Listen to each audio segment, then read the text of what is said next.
An industrial complex in the Angsarata region was subjected to damage during an overnight drone assault. Drones are now regarded as the most pivotal, game-altering weapon in modern conflict. Many believe drones are the main reason Ukraine is capable of continuing its resistance against Russia, despite Russia having a substantially larger military infrastructure. In the initial phase of the conflict, Ukraine adopted a defensive approach against Russia, relying on traditional weapons like tanks, artillery, and rockets at the front lines. Initially, engagements were primarily contained to the Russian occupation perimeter. However, as the timeline progressed, the Kiev administration came to understand that disrupting Russian supply chains, debilitating Moscow's production of munitions, fuel resources, and aircraft maintenance hubs could very well tip the scales in the conflict. In addition to limited long-range arms obtained abroad, they vigorously expanded their own drone industry. The consequence of this effort can be seen in Ukraine, with drone raids launched on critical targets deep inside Russia. As defense-related production facilities ignite in flames, Russia is desperately looking for ways to combat these attacks. Ukrainian long-range attack unmanned aerial vehicles are being used not just on the front lines, but also deep within Russia. These UAVs are targeting manufacturing plants, military emplacements, and even closed cities previously deemed safe.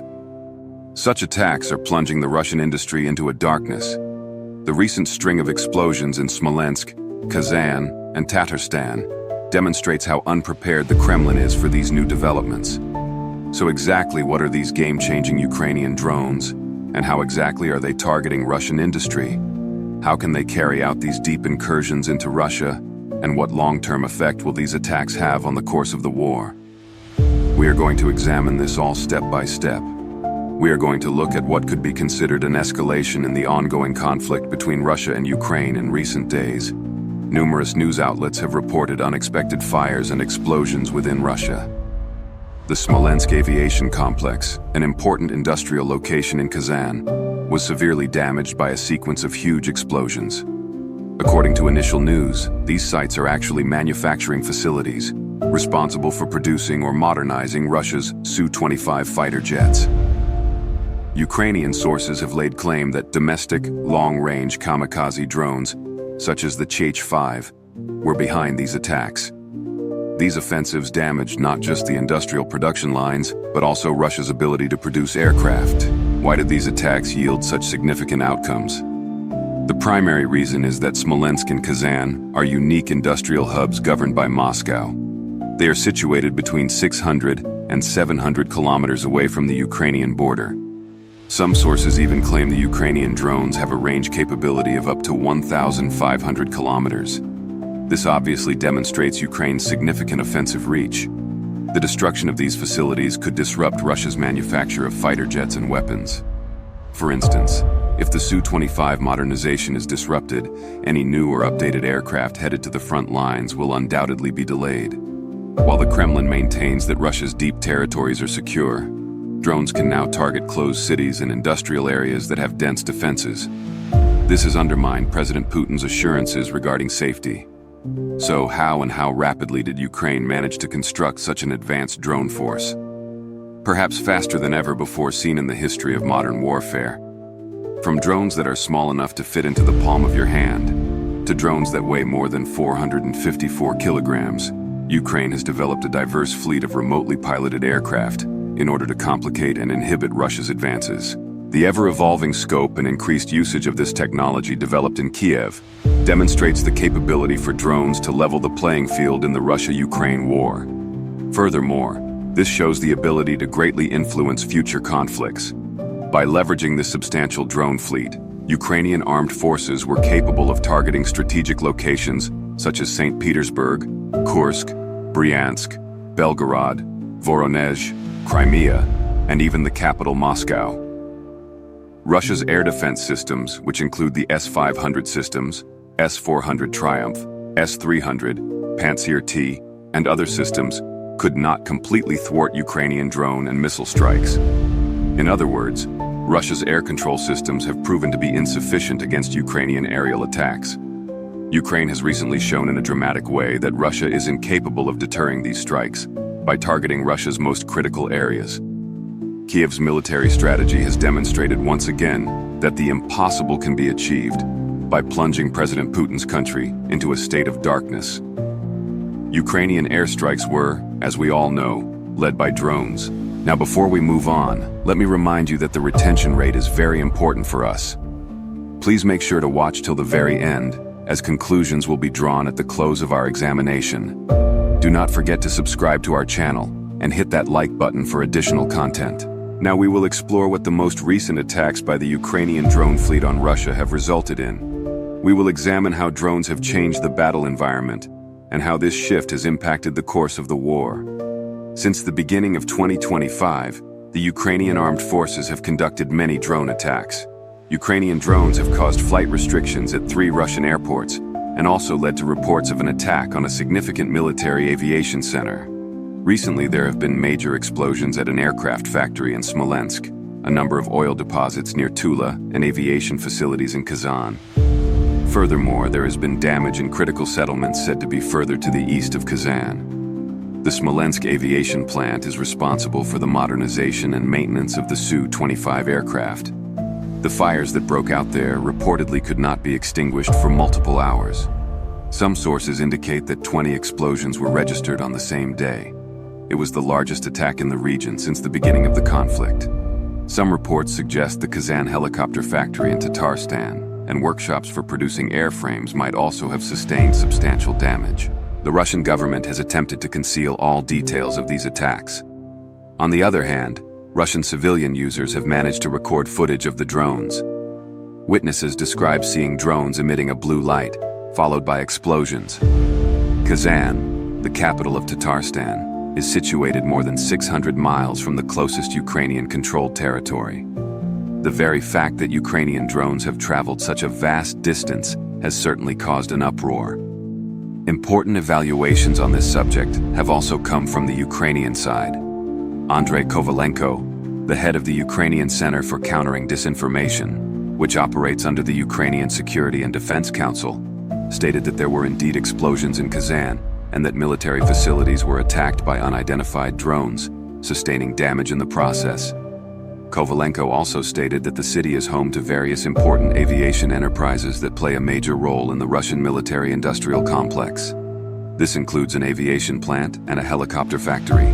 Kazan also runs an explosives factory that produces air munitions, including Caliber and Iskander missiles. Kovalenko included the Kazan aviation plant among the sensitive areas. It is one of the main centers of the aviation industry.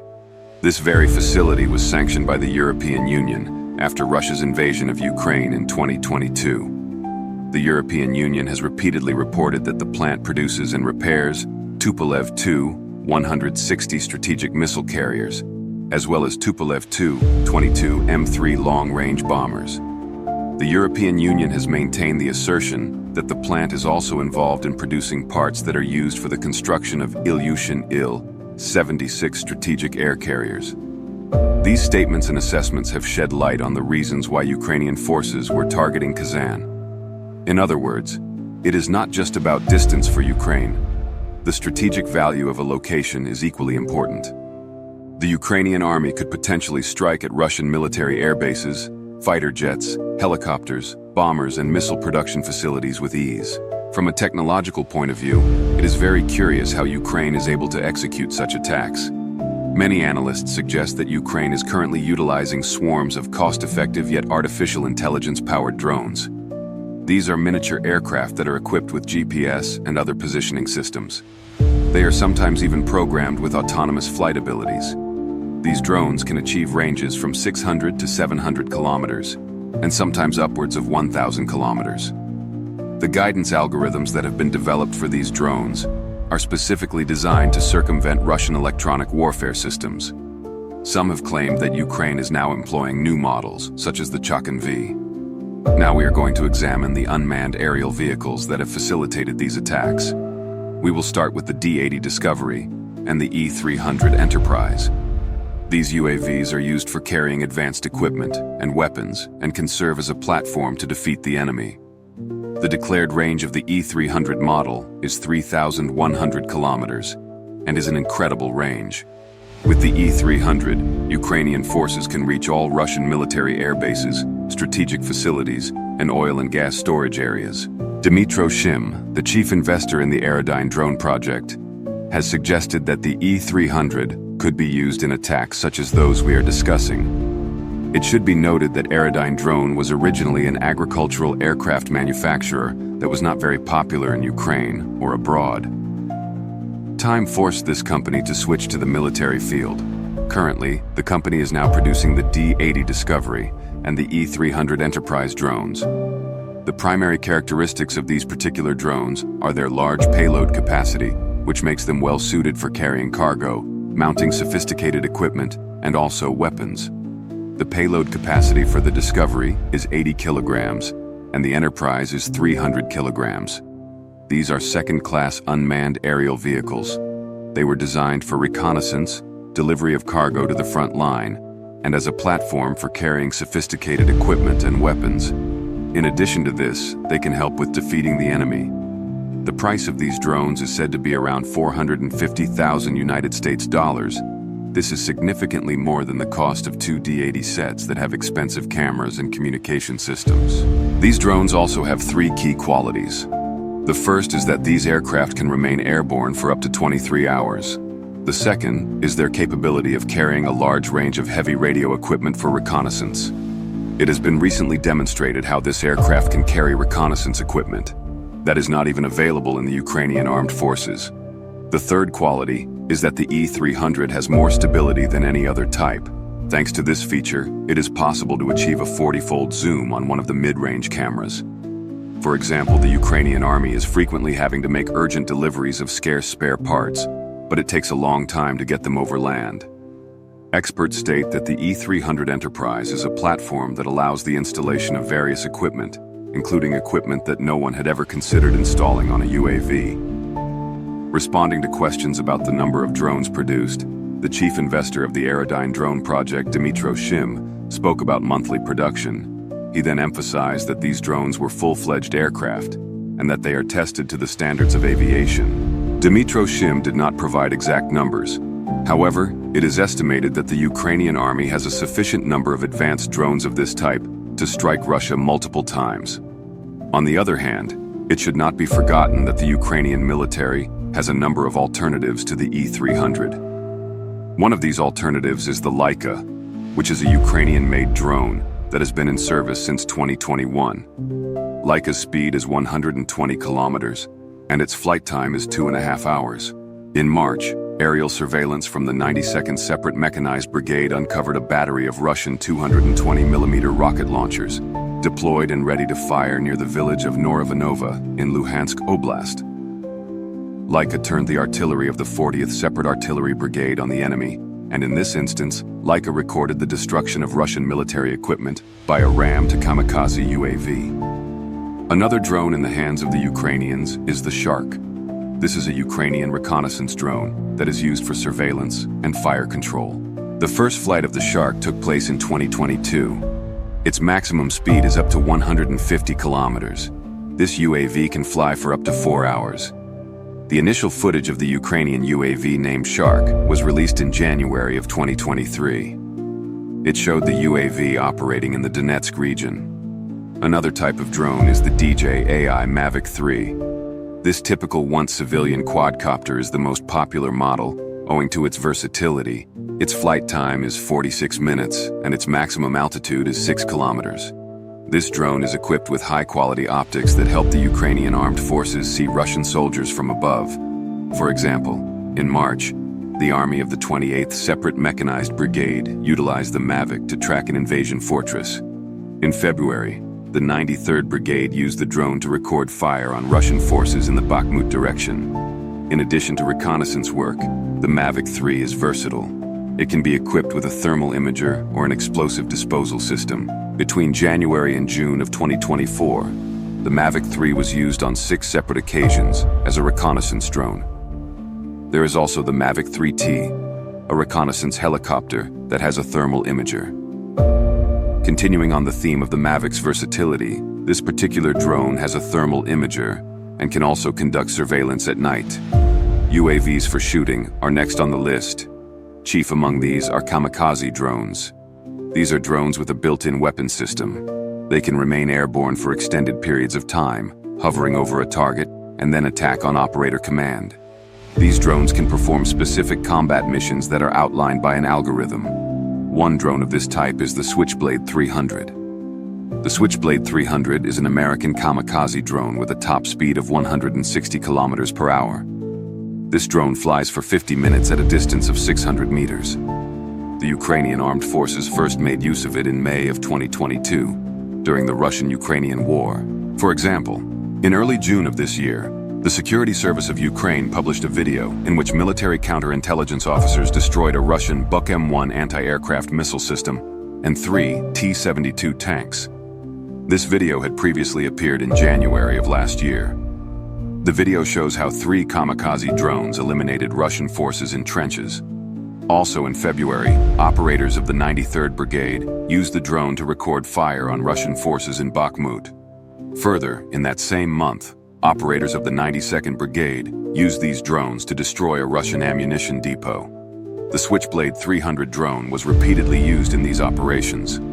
The United States has now announced that it is supplying Ukraine with the latest Switchblade 300 Block 20 kamikaze drones. An analysis of this particular matter has indicated that the Switchblade was mentioned far more often than published media references from January to March of 2024. But recently there have been very few mentions of this drone in the media. This could mean one of 3 things. Either these drones are no longer in supply, they are ineffective during combat missions, or that videos of these UAVs are not being made public for security reasons. In addition to the Switchblade 300, the Pegasus should also be mentioned. This particular drone is made in Ukraine. They fly about 400 meters at an airspeed of 50 to 75 kilometers. They can also drop weapons weighing up to 20 kilograms. They are actually normal quadcopters made from simple parts that specialists then equip with explosives, turning them into kamikaze drones. These FPV drones were created in collaboration with the UAV Army. For example, in January of 2024, Pegasus operators used this drone to destroy a Russian tank and an armored personnel carrier. Also in April, operators of the Ochi-Vid Plat unit of the 59th Separate Motorized Infantry Brigade destroyed a Russian bunker. The number of references regarding the effective use of this drone's capabilities continues to grow each month. For instance, in January, the Pegasus was mentioned only 2 times, and then 37 times in April. In June, it was mentioned 33 times. This impressive drone has become incredibly popular. The volunteer headquarters team UKRA organized a fundraiser for probably Pegasus drones. Approximately $77,000 United States dollars were raised for 100 Pegasus drones in May. Spravula mentioned that $480,000 United States dollars had been raised. The number of drones that were purchased after these donations has remained secret. The Ukrainian wing knows how to keep this particular data secret. On the other hand, another drone that should be mentioned is the incredible FPV Goa. These drones were named after the followers of Ukrainian blogger Serhiy Sternenko, who raised money for these drones. It is very remarkable that Goa is an alternative name for the Pegasus drone. According to the most popular mentions of this kamikaze drone were in January and April of 2024.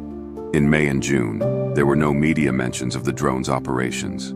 The most prominent media mention of this drone was in February when a video was released of Goa blowing up a Russian soldier with a club while trying to hack the drone.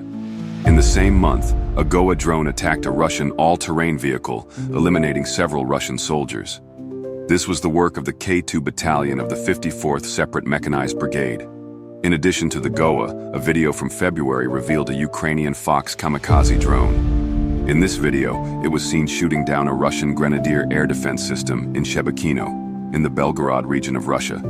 There is no additional information regarding the Fox drone. There also isn't much data regarding the Falcon Avenger drone, but this drone is still critical for Ukraine. This weapon is another aerial threat of Ukraine. It is an FPV drone. One of the main qualities of the Falcon is the ability to transmit video in real time, using a camera placed in front of the drone. The media does not publicize the country that produced the drone or its specifications.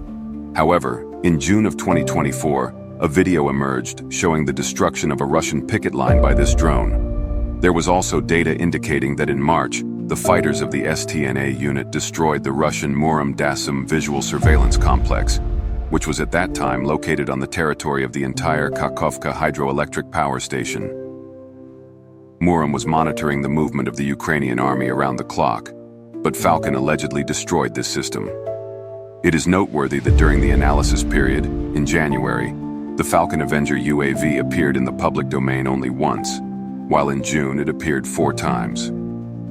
There is no information about a fundraising campaign for the Falcon drone. Apart from this drone, Ukraine also has an aerial drone called Ram-2. This drone has a combat radius of up to 30 kilometers and a flight range of up to 60 kilometers. The flight time for this drone can last up to 1 hour. Between January and June of 2024, there was only one public announcement regarding this particular drone. There has been no information regarding fundraising activities for the Ram-2 drone. In short, the Ukrainian armed forces have created a massive drone army. Within this army, there are many drones for almost every single type of mission. For Russia, this power in Ukraine brings the war into a critical phase. In the future, Ukrainian forces can use this drone army to strike important cities such as Moscow and St. Petersburg at any time, similar to how they have targeted Crimea almost daily. If Kiev continues to make active and effective use of its drone army, Moscow could very well end the war with a crushing defeat. Now, what is really important is who controls the air power and who destroys strategic targets using drones and missiles. The Ukrainians are absolute experts in this particular field, and every day they are making incredible innovations in this mastery of skill.